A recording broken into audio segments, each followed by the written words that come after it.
Vers 10 heures, Christina arrivait, nous prenions un petit déjeuner, puis elle s'installait devant la machine à écrire. Alors, marchant d'un bout à l'autre de la chambre, je lui dictais mes phrases en polonais qu'elle transcrivait directement en anglais. Chaque phrase, je la disais en polonais, Christina aussitôt en improvisait à voix haute une traduction qu'on ajustait tous les deux. À force de m'entretenir avec des officiels, j'avais fait des progrès considérables en anglais. Je m'efforçais donc de rédiger directement dans cette langue, ce qui nous facilitait le travail. J'étais tenu par contrat de rendre chaque semaine à l'éditeur une quinzaine de pages. Christina et moi travaillions chaque jour jusqu'à l'épuisement. Après son départ, j'écoutais la radio 1 heure ou deux, allongé, en fumant des cigarettes.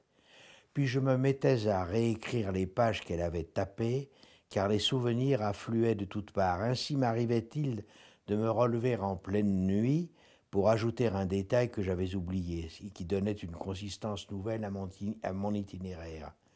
Chaque matin, Christina commençait par taper au propre la nouvelle version, puis nous nous mettions à traduire la suite. Il y avait une baignoire qui, bizarrement, était placée au centre de ma chambre. Cette baignoire m'attirait. Il est rare qu'on parvienne à obtenir de bonnes pensées. La plupart du temps, nos pensées sont en miettes. Elles se brisent. Moi, c'est dans cette baignoire que j'ai eu mes meilleures pensées. Des pensées claires, solides, des pensées qui vous comblent.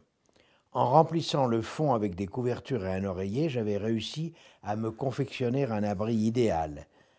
Il me semblait qu'allongé dans un lit, j'étais mort. Cette baignoire, au contraire, m'emportait. C'était une barque, un navire, une nacelle. J'étais conduit vers le récit. Avec mon manteau, la tête bien dégagée, c'était la joie. À peine avais-je disposé mon corps dans la baignoire que je me mettais à penser à mon histoire. J'y pensais parfaitement. Il suffisait que je ferme les yeux pour voir les phrases. C'est ainsi que m'est apparu à quel point, pendant les 3 ans qu'avait duré mon action dans la résistance, je n'avais cessé de franchir des lignes. J'avais traversé les frontières de l'Allemagne, de la Tchécoslovaquie, de la Hongrie, de la Yougoslavie, de l'Italie, de la Belgique, de la France, de l'Espagne. Et puis, écrire un livre était encore une manière de franchir une ligne, une façon nouvelle de transmettre le message, comme si je passais de la parole à un silence étrange, un silence qui parle.